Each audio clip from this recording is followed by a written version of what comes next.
Hi, I'm Kristen Henry King, and you are watching Kristen Keeps It Real.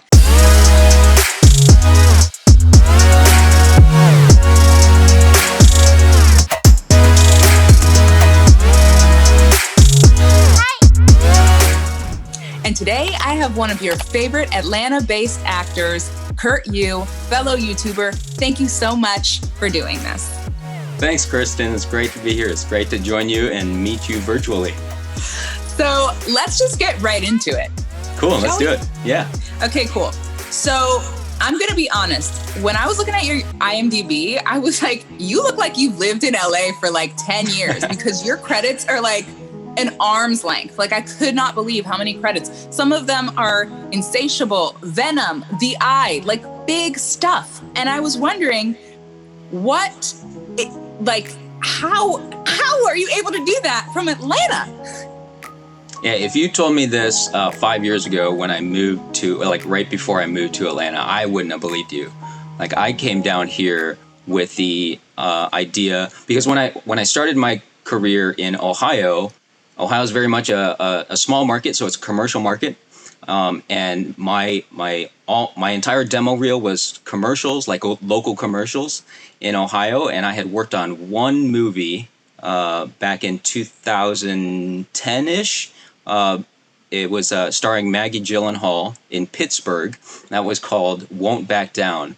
And I remember when I booked that movie, I thought it was, oh, this is huge. It's like, I got my first role in a movie. And it ended up breaking the box office record for the worst opening of all time.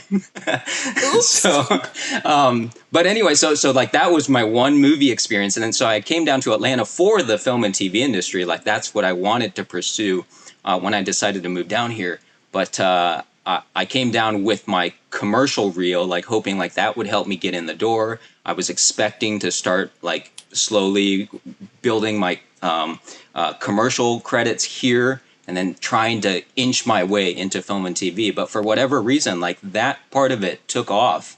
And my commercial, like I've done maybe 2 commercials in 4 or 5 years.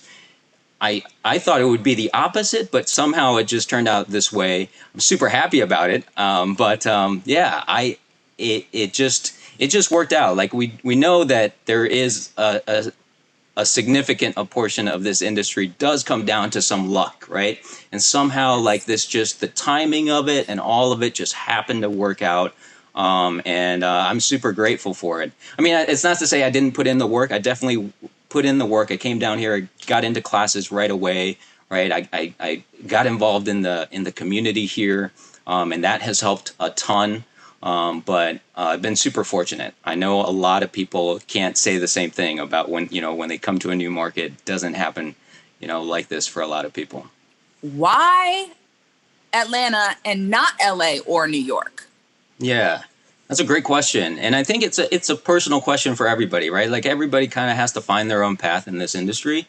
And for me, a big part of it, I think, came down to, and I don't know if I was even thinking about it at the time, but like if I were like just looking back and trying to figure out my thought process, I think a big part of it was just my background as an actor is different from a lot of people. I know definitely different from you because you started very young, like interested in music and acting and the whole entertainment industry side, which that was not me at all. Like I didn't grow up dreaming about acting. Like I was very much the math and science kid. I went to college for computer science. I got my degree in computer science, right? And I worked worked as a software developer for many years.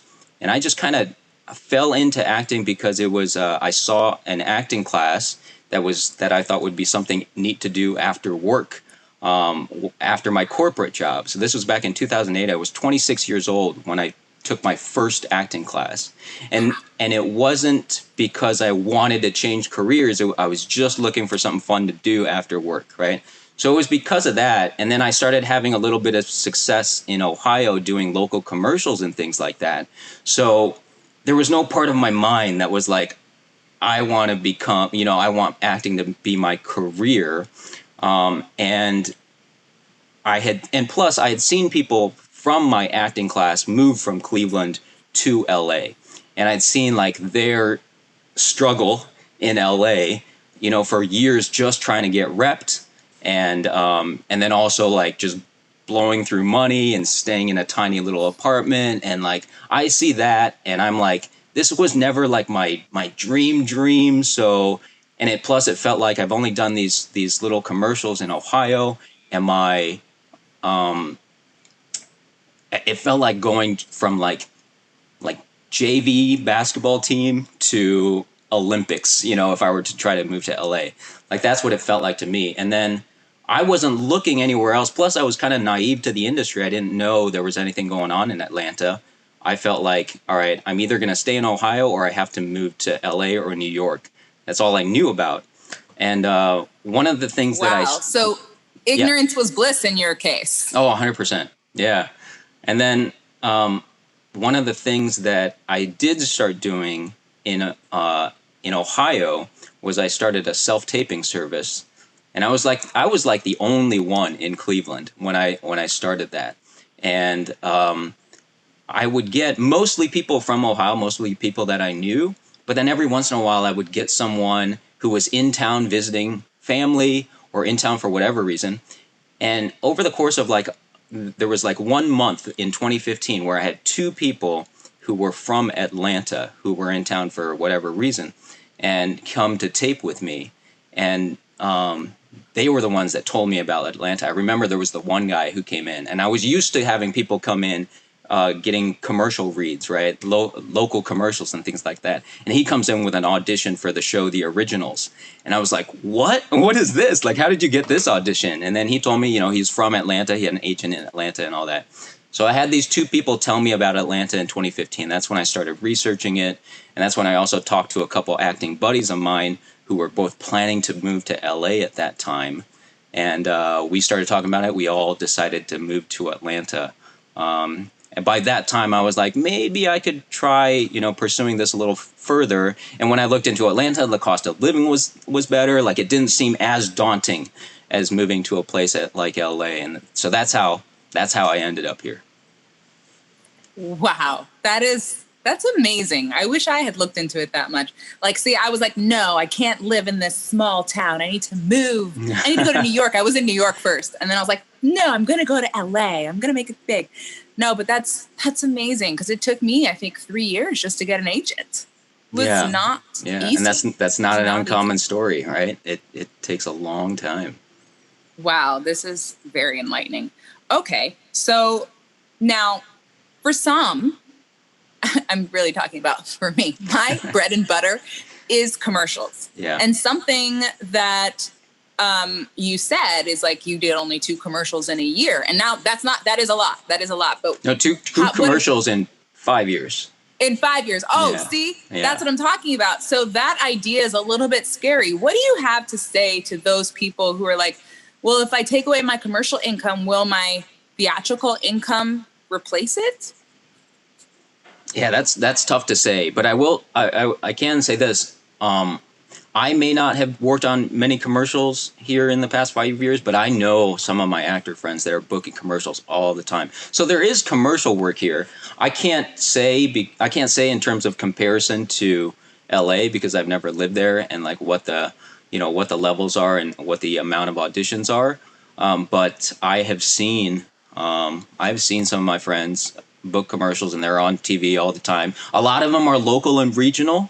But I have seen a couple people book some nationals. Actually, fingers crossed, I did book a national commercial last year that, we're just hoping that it actually airs. So awesome. The national commercials are coming through here, but I don't think, just from what I'm hearing from other people, and I know I've asked you about it in the past, there does seem to be more of the big commercials and the national and international stuff out in LA compared to what's happening here in Atlanta right now.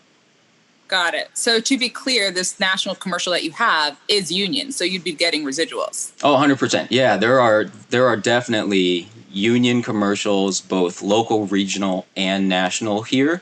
I just don't know, in comparison, if it's on the same level as far as the amount that's available in LA, but there are, for sure. Oh, sweet. That makes me feel better. Okay. Yeah. All right. Next question I have is, how did you get your reps in Atlanta? Was it pretty easy? It was, it was and it wasn't. So here, I actually tried, which I know a lot of people try to do this, is they want to feel secure when they move to a place. So I tried to see if I could get repped before I moved, right? So this was me in Cleveland submitting to Atlanta agents, and one thing I knew at the time, I already knew Atlanta was very much, and the Southeast in general, was very much a self-tape market. So even before the 2020 pandemic, it was about 80 to 90% of auditions here were self-taped already.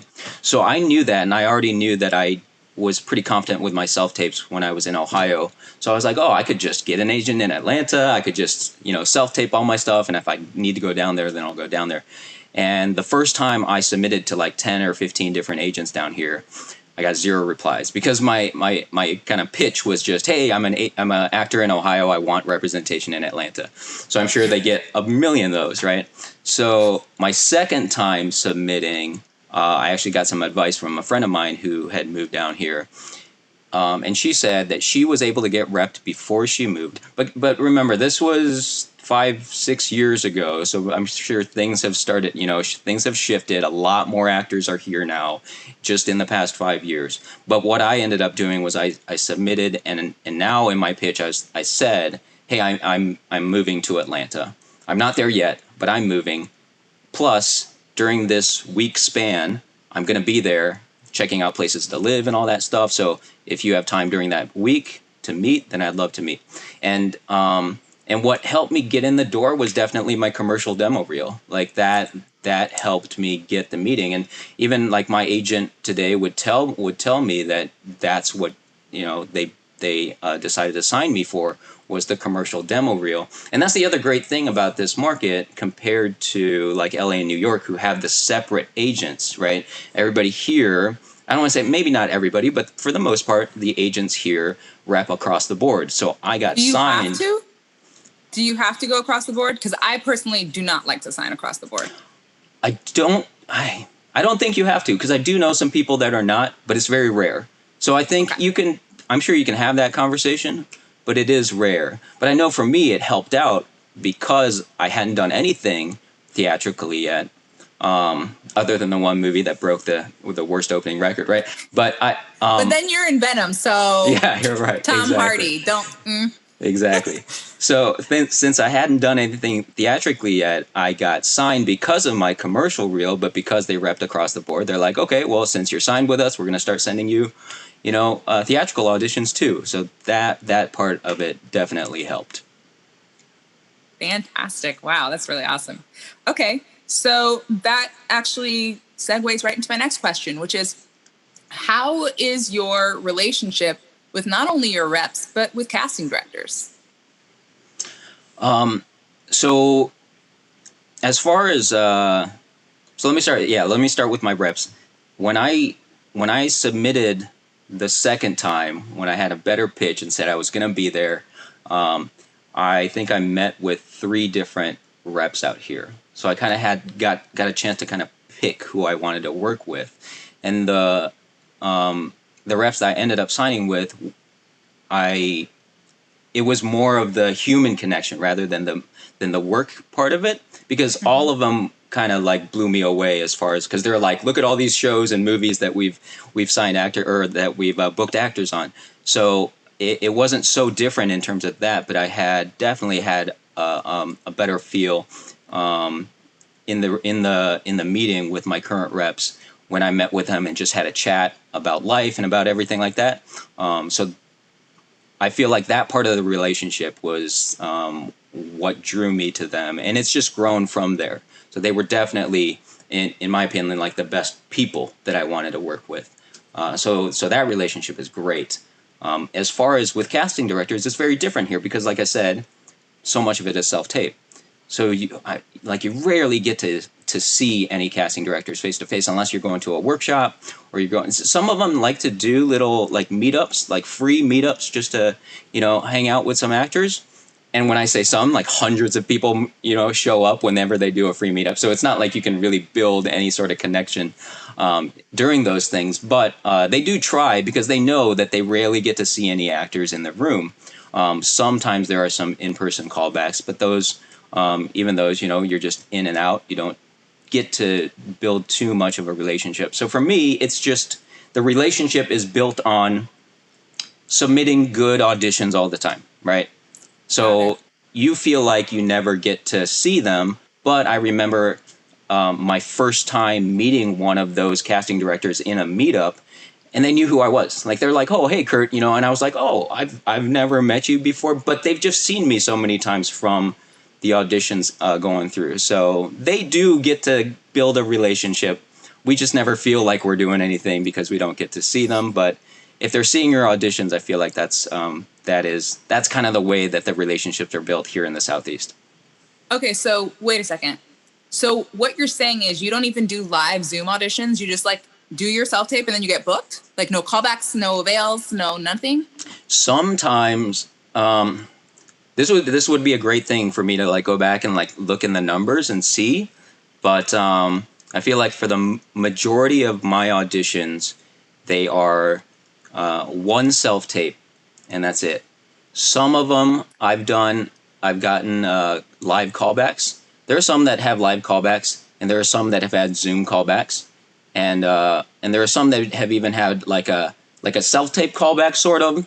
They're like, hey, can you retape and do this instead? Yeah. But I would say 70% have been just direct off the first tape.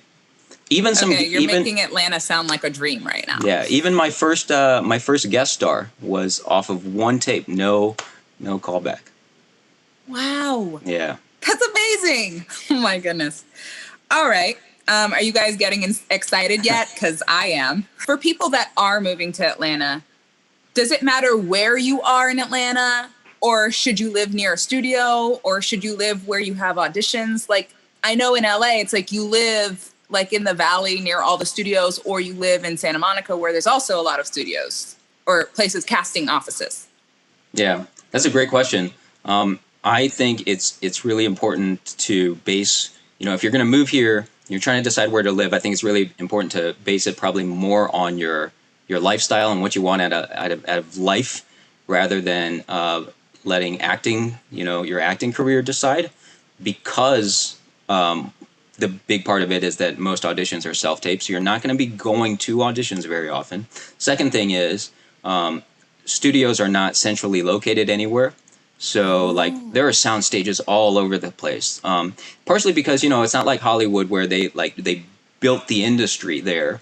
Here, like, Atlanta, like, started to grow into a film and television industry starting back in like 2008 when the tax incentive was passed. So they didn't like centrally locate like the studios. So there are some downtown, there are some out like north of the city, south of the city, they're all over the place. So yeah, I don't think that should really factor into a decision as far as where you're going to live. I think it should be more based on like what you want. Are you more of a city person? Do you rather be quieter out in the suburbs? Would you rather, it's also less expensive out in the suburbs, right? So base your decisions on that rather than off of acting. Oh, that's really good. Is there any difference with the self-tapes pre-pandemic that they are now? Difference how? Like in terms of numbers, or in terms of numbers? So the number of auditions, I would say I got, what are we now? We're recording this in January. I would say, I think in November-ish, like right before like the holiday break, in November-ish, I think we got back to like pre-pandemic levels in terms of numbers. Like everybody started shooting again. I think it was basically by that point, I think by around October, like all the safety protocols had been put in, and like everybody started like, they had all the guidelines set, so they were ready to start production again. And then once they were ready, man, it felt like everything in like 1 week span, all the productions started opening their doors and they started shooting again. So the auditions definitely started right back up. That's so cool. Now, what about like, so speaking of shooting, like, do you feel that, like, is there stuff shooting right now Yeah. in Yeah. Atlanta? Oh, And absolutely.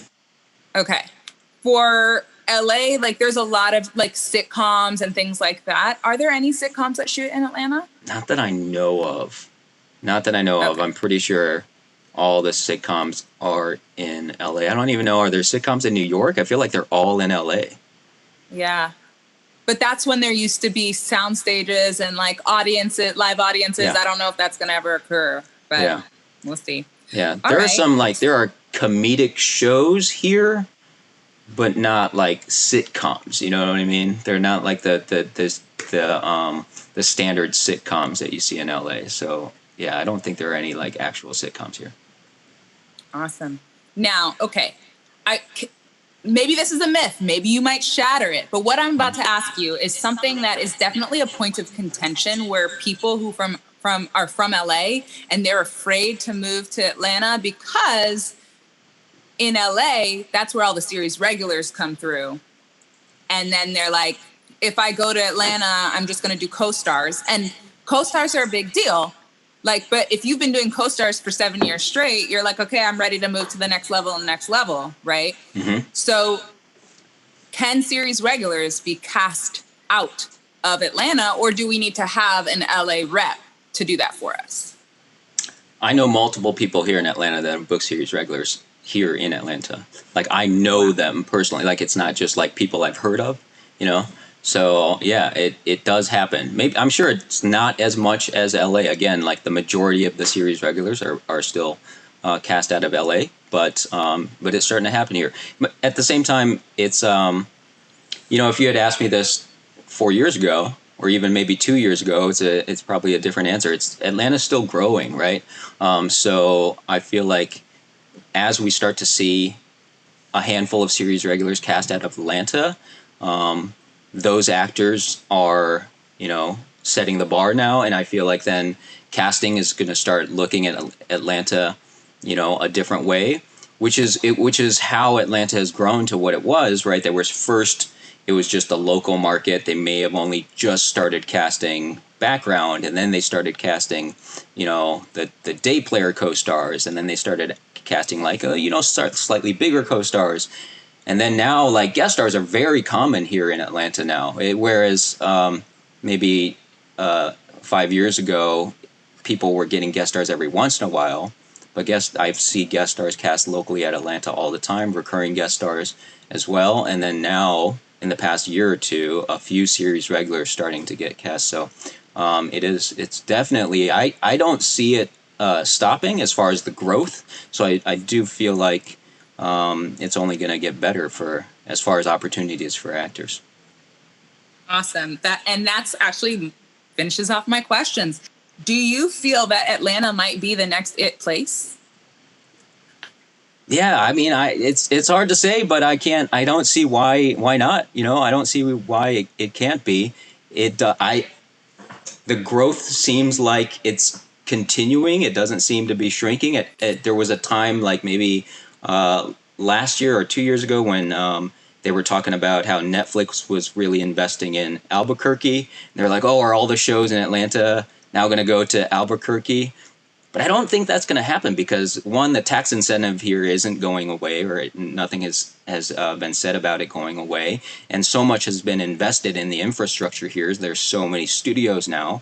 And there are so many agents here now. So many actors have moved here from places like Ohio, like me, but then also places like LA and New York. Like, so many actors have moved here. And so now the talent pool is so big here that I don't see why it won't keep growing and get to a place where it's, on a level. I don't think it'll ever become like LA, because LA is still like, that's where everything started, and that's where everything is still kind of based. But I think the market can definitely continue to grow to a place where, it's going to be a great place for actors for a long time. I agree with you, especially now with like LA every now and then they'll lock down. Actually, they'll lock down and the studios can't shoot. And I can see that could be a deterrent. And maybe they're like, all right, let's just go to Atlanta. Like, let's just shoot this whole thing in Atlanta so we don't have to keep on shutting it down or whatever. This has been such a great interview, so enlightening. And I'm sure that anyone watching now can really be able to make a decision that would work for them or their family on deciding to choose Atlanta, maybe over LA or New York. And Kurt, where can people find you besides obviously your YouTube channel? How else can they find you? Find me on my YouTube channel. That's about it. I used to share my Instagram with people, but then I started getting so many questions on my Instagram about acting, and then I'm like, I can't handle all of this stuff. So I made my Instagram private for that reason. And then I just directed everybody to say, if you got acting questions, ask them on my YouTube, because I can then keep them all in one spot. So I don't have to get like pulled in multiple directions. So, I haven't gotten to that level yet, Kurt. So well, you will. Thank you for the advice. You definitely will. Well, thanks again for doing this. It's been so helpful. Thanks, Kristen.